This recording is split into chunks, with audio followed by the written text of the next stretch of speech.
eu quero falar sobre passos para um viver vitorioso. Salmo 126. E hoje à noite eu vou pregar sobre as algemas da culpa. Vale a pena, imperdível. Salmo 126. Quando o Senhor trouxe do cativeiro os que voltaram a Sião, estávamos como os que sonham. Então a nossa boca se encheu de riso e a nossa língua de cântico. Então se dizia entre os gentios: grandes coisas fez o Senhor a estes. Todos juntos? Grandes coisas fez o Senhor por nós, pelas quais estamos alegres. Traz-nos outra vez, ó Senhor, do cativeiro, como as correntes das águas no sul. Os que semeiam em lágrimas cegarão com alegria. Vamos juntos os 6?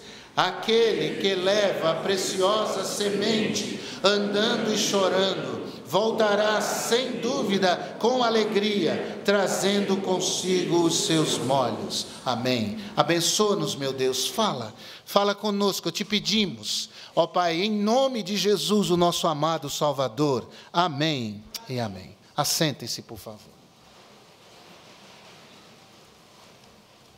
Depois que Salomão morreu, Roboão, seu filho, assumiu seu lugar. E Roboão era inconsequente, era imaturo. Ele buscou conselhos, não com os sábios que aconselhavam seus pais, mas buscou conselhos com os jovens, com quem ele cresceu. E isso fez com que o coração do imaturo Roboão se endurecesse em relação ao povo, e Roboão colocou pesos muito grandes sobre aquele povo, pesos impossíveis de carregar. O fato é que isso gerou uma comoção e vimos uma nação se dividir. E o reino foi dividido no reinado de Roboão. 2 reinos, reino do norte, reino do sul. O reino do norte, cuja capital era Samaria. O reino do sul, cuja capital era Jerusalém. O reino do norte, chamado Israel. O reino do sul, chamado Judá. Os anos passaram desde esta divisão. E Israel, reino do norte, começou a fazer o que era mal aos olhos do Senhor. E Deus levantou profetas para chamar a sua atenção. Deus levantou homens para dizer: assim diz o Senhor. E sobre a necessidade de um arrependimento, de um quebrantamento, de um retorno para Deus. Isso é arrependimento, é o retorno para Deus. Mas aquele povo endureceu a sua cerviz, aquele povo endureceu o seu coração, não dando ouvidos à palavra dos homens que foram enviados por Deus, e Deus enviou os inimigos. Os assírios invadiram o reino do norte em 722 antes de Cristo nascer. E os assírios, eles eram muito maus. Os assírios eram sanguinários. Eles dominavam a arte do empalamento, de abrir o ventre de uma pessoa ainda viva e retirar, colocar para fora os seus órgãos, as suas vísceras. Eles organizavam estupros coletivos em relação ao povo que eles invadiam. Eles tinham o hábito de matar a família do rei subjugado na frente do rei e depois furar os olhos do rei para dizer: essa é a última memória que você vai ter na sua vida. Essa vai ser a última coisa que você vai ver na sua vida. A morte cruel dos seus familiares. Eles matavam cruelmente os profetas daquela nação e matavam cruelmente a família, os filhos dos profetas da nação que eles subjugavam. Por isso que Jonas não quer ir a Nínive pregar. Nínive era a capital do Império Assírio. Jonas sabia que aquele povo era mau e cruel, porque desde a sua tenra infância, Jonas, que era filho de Amitai, Jonas, que era filho de profeta, ele vivenciou a ameaça de invasão assíria algumas vezes, e ele sabia dessa fama dos assírios. Sendo filho de profeta, de família do profeta, uma vez subjugados, ele seria morto. A questão é que isso não aconteceu. Mas o fato é que Jonas criou uma memória amarga em relação aos assírios e não queria ir a anunciar a palavra de Deus, nem que fosse uma palavra de juízo. Ele temia o que aquele povo poderia fazer contra ele. Judá permaneceu firme, mas também, num dado momento da história, o reino do sul começou a se desviar. Eles também voltaram seu coração para outros deuses. Eles começaram a negligenciar a palavra de Deus. E Deus novamente envia profetas, porque é sempre assim. A palavra de Deus está sempre nos exortando, sempre chamando a nossa atenção. Talvez neste momento o Espírito Santo esteja chamando a atenção de alguém quanto à necessidade de andar e andar perto do Senhor, andar em comunhão com o Senhor. Mas aquele povo também não ouviu os profetas que lhes foram enviados. Eles endureceram a sua cerviz e conforme for anunciado a eles, os inimigos viriam. E dessa vez os babilônios. Em 586, antes de Cristo nascer, os babilônios invadiram a Jerusalém. 11 anos antes eles já haviam dominado, mas desta vez eles destruíram tudo, eles mataram pessoas, eles levaram os utensílios do templo, destruíram casas, destruíram o templo. Os utensílios de adoração a Deus foram todos levados para a Babilônia. E ao contrário dos assírios, que gostavam de terra, de aumentar o território, os babilônios queriam escravos. Eles levaram para a Babilônia jovens cativos. Algumas levas de jovens foram levados para o cativeiro na Babilônia. Pessoas que foram arrancadas da sua família e, enlutadas, elas foram tiradas da sua terra. Não à toa que em capítulo 29 de Jeremias, o profeta envia uma carta para eles, para dizer: fiquem aí, porque vocês estão aí por culpa de vocês. É o juízo de Deus sobre vocês. E esse juízo durará 70 anos. E assim eles ficaram. Até que, findando os 70 anos, Deus levantou um homem que nem temente a ele era, Ciro, o rei persa. Fora profetizado 200 anos antes de nascer, que Deus levantaria Ciro, seu pastor, seu servo. E, de fato, isso aconteceu. Abre parênteses aqui. Quando você for a uma consulta, quando você for resolver alguma coisa com alguém, ore a Deus dizendo: Senhor, constitua essa pessoa como um servo teu para me abençoar. Constitua essa pessoa como um servo Deus para que teu nome seja glorificado. Ciro foi levantado para abençoar o povo de Deus. Ele nem era crente, usando a nossa linguagem. Ele nem era israelita, ele era persa. Mas Deus o levantou e o usou para ser um instrumento de libertação do seu povo. Ele venceu os babilônios, derrotou a nação mais poderosa daqueles dias e libertou os escravos. E este Salmo 126 conta exatamente essa história. Desse povo que está voltando para casa.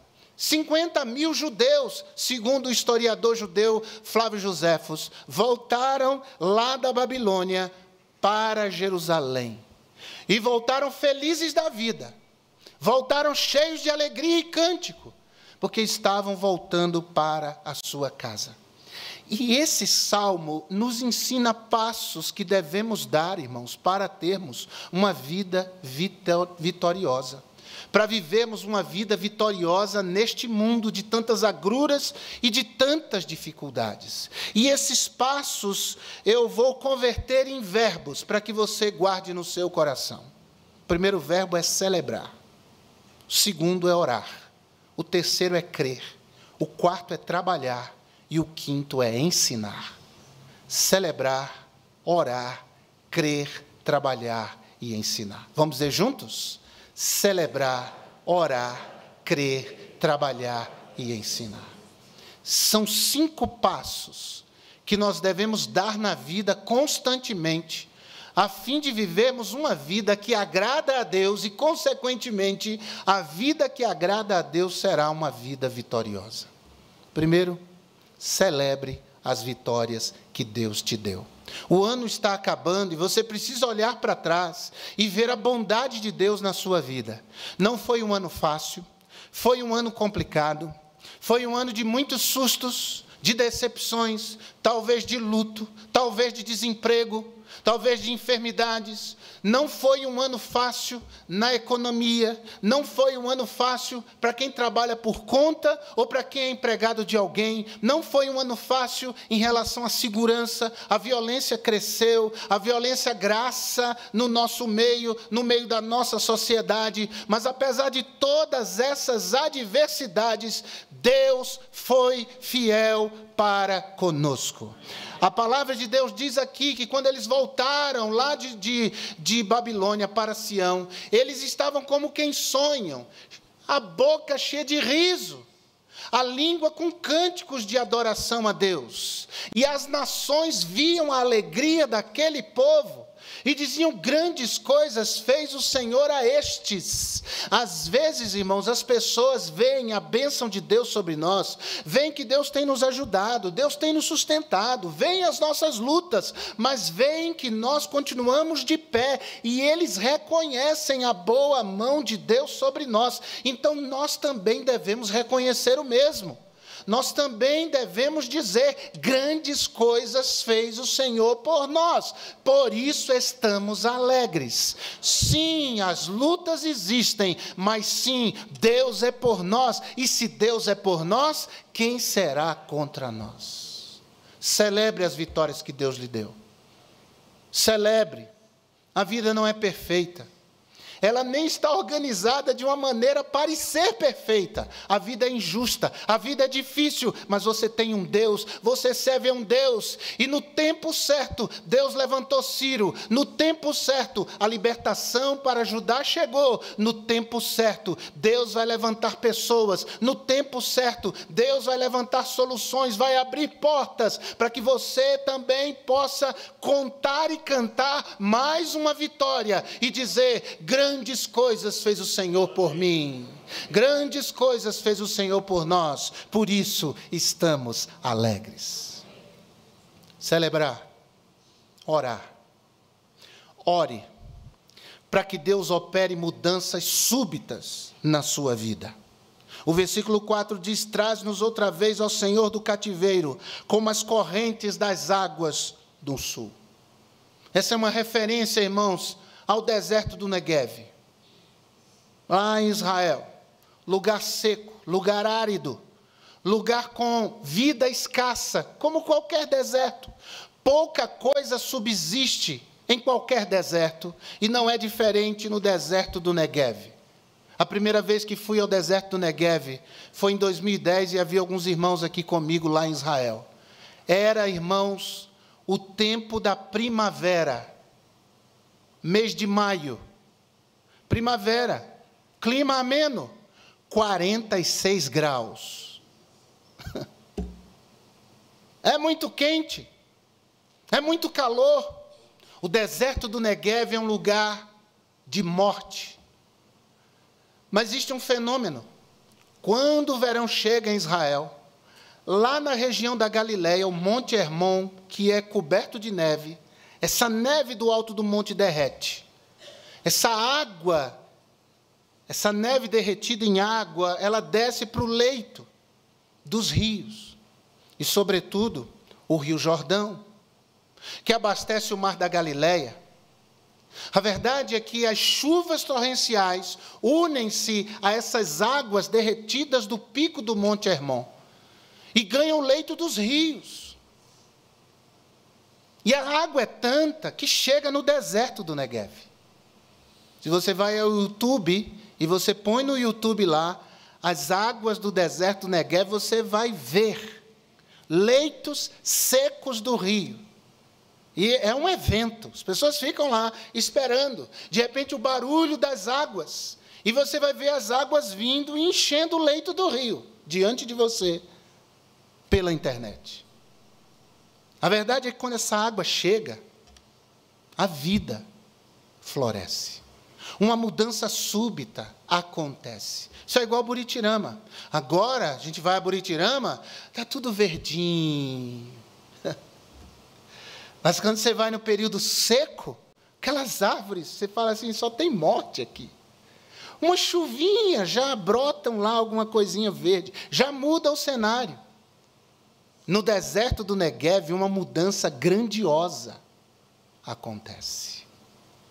Pássaros, flores lindas que brotam no deserto do Neguev. A morte é substituída pela vida. O que esse povo aqui está dizendo quando volta para casa é: o Senhor nos trouxe de volta como as correntes do Neguev, como as correntes das águas no sul. E é assim, irmãos, desse passo de quem espera sempre que Deus vai operar algum tipo de mudança de cenário, de mudança súbita na sua vida. Com Deus, irmãos, não há definitivos. Até Deus dizer, tudo pode mudar. Até Deus bater o martelo, tudo pode mudar. Até Deus disser, chega, tudo pode mudar. Não há nada que seja irreversível para o poder de Deus quando Deus se agrada. E se Deus disser não, se agrade com os nãos de Deus, porque os nãos de Deus também são respostas positivas.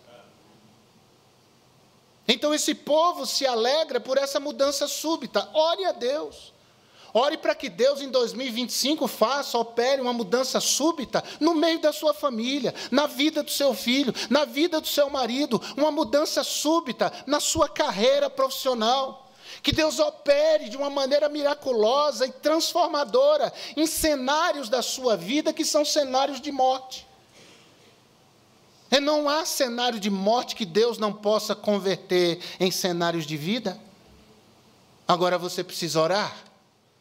Porque enquanto, meus irmãos, Pedro estava preso lá a mando de Herodes, numa cadeia, o povo de Deus, a igreja, Atos capítulo 12, estava na casa de Maria, mãe de João Marcos, orando, fazendo contínua oração a Deus por Pedro. Enquanto eles estavam orando na casa de Maria, Deus estava operando uma mudança súbita lá na cadeia. As portas estavam se abrindo, Pedro estava saindo livre, Deus operou uma mudança súbita, e eu creio que Deus opera grandes coisas, quando o povo de Deus se reúne, cheio de fé, para orar, para clamar, para buscar a Deus. Opera, Senhor, em minha vida, opera, Senhor, em nossas vidas, mudanças súbitas para a glória do Teu nome. Um terceiro passo que você precisa dar é o passo da fé, é crer. E crer que as circunstâncias mais difíceis podem ser revertidas. O versículo 6 diz: aquele que leva a preciosa semente andando e chorando voltará sem dúvida com alegria, trazendo consigo os seus molhos, os seus feixes. Ou seja, não há nada de difícil para Deus. Por acaso, a Bíblia pergunta, por acaso alguma coisa impossível para Deus? É uma pergunta retórica. E como toda pergunta retórica, só admite uma resposta. Há algo impossível para Deus? Respondam. Não. Há algo impossível para Deus? Então creia que as circunstâncias mais difíceis podem ser revertidas. Tenho orado pelo irmão Zaqueu, irmãos, que Deus reverta esse quadro dele. Irmão Zaqueu teve um derrame, irmão Zaqueu tem outras dificuldades, mas Deus é testemunha do meu clamor todo dia, pedindo: Senhor, reverta essa situação. O Senhor é poderoso, o Senhor pode fazer isso tudo. Se o Senhor se agradar, irmãos, não há nada impossível para Deus. Irmão Zaqueu ama o coral. Lembro de uma visita que fiz para ele, coloquei no celular o coral cantando, e ele afetado pelo problema, ele não reconheceu o coral que ele tanto ama, que cantou até adoecer e não poder vir mais para a igreja, irmãos.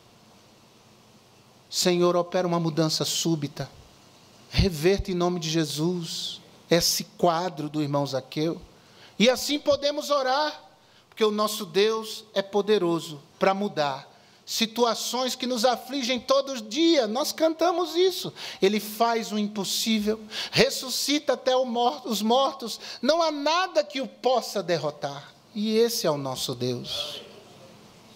Um outro passo que você precisa dar, além de celebrar, além de orar, além de crer, você precisa plantar. Você precisa semear. Olhe lá o versículo 4. Aliás, versículo 5. Os que semeiam em lágrimas cegarão com alegria. Você precisa semear.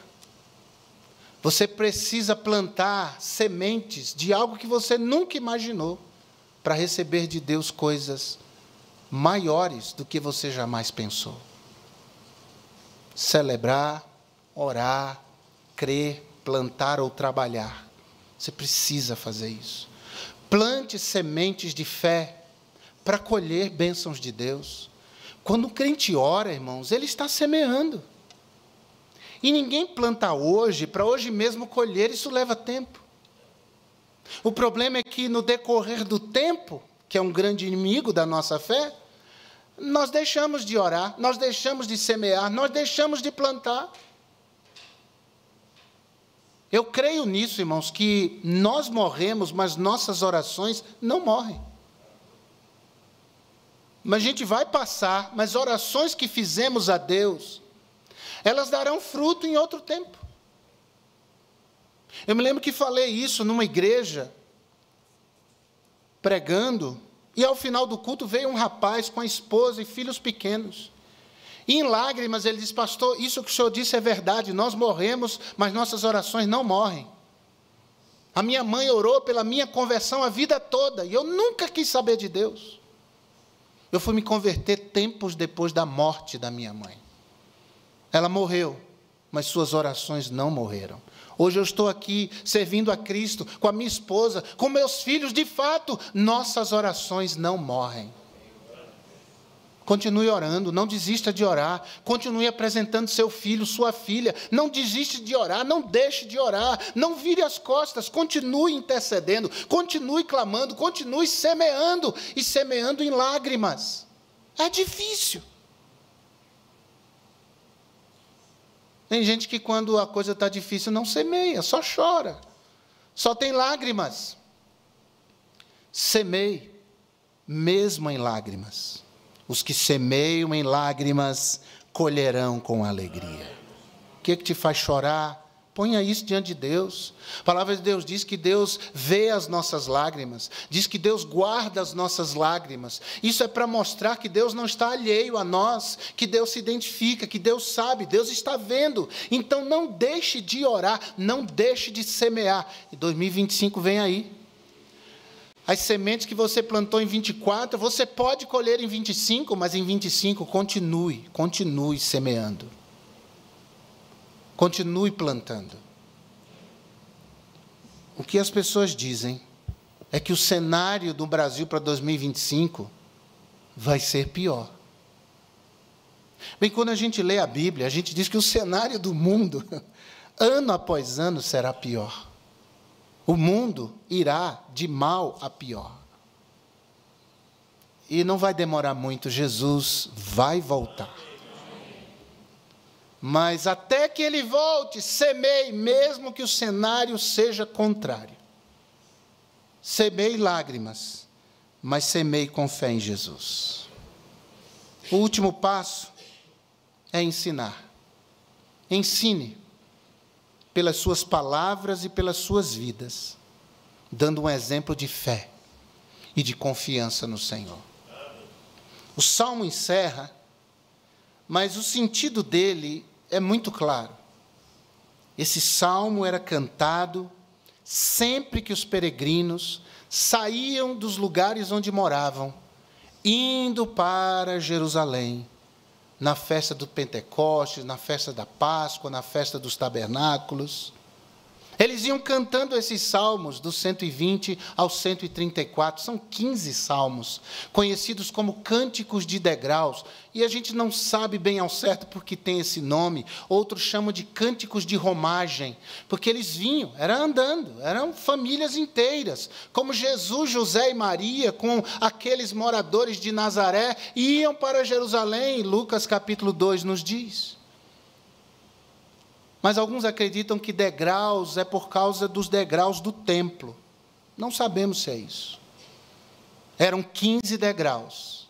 Cada cântico mostrava a alegria do povo ao chegar diante do templo, subindo aqueles degraus. Cada salmo era cantado durante a viagem, que durava dias. E as crianças, os adolescentes, os jovens, ouviam os adultos cantando os louvores do Senhor. Salmo 120, na minha angústia clamei ao Senhor e Ele me ouviu. Salmo 121, eleva os meus olhos para os montes, de onde me virá o socorro? O meu socorro vem do Senhor que fez os céus e a terra. Salmo 122, alegrei-me quando me disseram, vamos à casa do Senhor. Salmo 123, assim como os olhos dos servos estão atentos às mãos dos seus senhores, assim os nossos olhos atentam para o Senhor, até que tenha piedade de nós. Salmo 124, se não for ao Senhor que esteve ao nosso lado, ora diga Israel. Salmo 125, os que confiam no Senhor são como o monte de Sião que não se abala, mas permanece para sempre. O Salmo 126 que temos estudado nessa manhã, eles iam cantando esses hinos que falavam das grandezas de Deus, do poder de Deus, da fidelidade de Deus, das misericórdias de Deus, da ação de Deus na vida do seu povo. E os pequenos, os adolescentes, os jovens iam ouvindo, aprendendo essas canções. É o Salmo 78, é o Salmo 77, o que ouvimos e aprendemos, o que os nossos pais nos contaram. Não encobriremos aos nossos filhos, mas contaremos às gerações vindouras os louvores do Senhor, o seu poder e as maravilhas que fez. Quando a gente traz o nosso filho para a igreja, nós estamos mostrando, eu creio neste Deus. Este é o Deus que opera na nossa vida. Quando você compra alguma coisa em casa e chega e coloca em cima da mesa, a despesa do mês, e você envolve seus filhos e diz, vamos orar, porque Deus mais uma vez mostrou a sua fidelidade. Você está ensinando ao seu filho que há um Deus que supre a necessidade daqueles que o buscam. Toda vez que o seu filho estiver lendo a Bíblia, estudando a Bíblia, você está dizendo, essas palavras que leio são palavras de vida, são palavras que alimentam o meu coração, que me dão forças diante da tribulação, que vão me limpando das coisas que não agradam a Deus. Toda vez que você, com as palavras, com as atitudes, com a vida, vive a sua fé, com fidelidade, com devoção, de modo agradável a Deus, toda vez você está ensinando aos seus filhos os louvores do Senhor, o seu poder e as maravilhas que Ele fez. Ensine no seu ambiente de trabalho, com a sua vida, com a sua postura, com as suas palavras, na rua onde você mora, nos seus relacionamentos. Esse é o andar de um crente vitorioso. Ele celebra as vitórias que Deus lhe deu.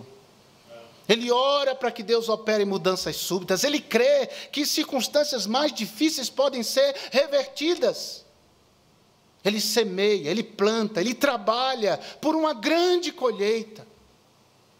E ele ensina, através das suas virtudes em Cristo, através da graça de Deus operando nele, através da sua fidelidade, honrando a Deus de todo o coração, ele ensina que há um Deus poderoso, há um Deus grandioso, que merece toda a nossa devoção.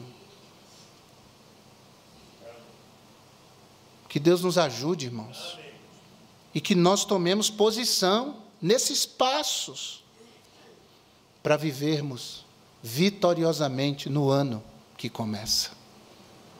Que Deus nos ajude, que Deus nos fortaleça, que nós tomemos atitudes para a glória dEle. Louvado seja o seu nome. Você podia orar comigo agora. Se você não ouvir a palavra de Deus, esse culto terá sido só mais um culto. Mas se você ouviu de boa mente, se você ouviu de coração aberto, esse culto vai ser uma revolução positiva na sua vida. Há alguém que é crente em Jesus Cristo, que foi tocado por Deus e que precisa de oração? Amém, amém, amém. Graças a Deus. Amém, graças a Deus. Deus falou comigo, amém. Deus tocou a minha vida, amém, amém. Amém, graças a Deus. Há mais alguém assim crente? Amém. Deus abençoe, Deus abençoe. Amém, glória a Deus. Deus falou comigo hoje aqui. Deus moveu a minha vida, amém. É andando com Jesus que nós temos vitória. Não seremos bem-sucedidos em tudo, mas teremos vitória em tudo, porque a vitória que vence o mundo é a nossa fé. É a nossa fé em Jesus Cristo. Agora, alguém aqui que ainda não conhece esse Deus, não conhece esse Deus, ainda não encontrou-se verdadeiramente com esse Deus que hoje de manhã se revelou a você e falou a você: eu estou aqui, eu me importo com você. E você quer entregar sua vida a este Deus como seu Senhor, como seu Salvador. Então levante sua mão, porque eu também quero orar por você. Tem alguém assim? Eu não sou crente, mas eu entendi que Jesus me ama. E esse Deus quer operar na minha vida e eu quero entregar-me a Ele como meu Salvador. Há alguém assim? Faça um sinal. Apenas levantando a mão eu vou saber que você quer esse Deus. Eu vou orar também por você. Há alguém assim? Levante sua mão bem alto em nome de Jesus.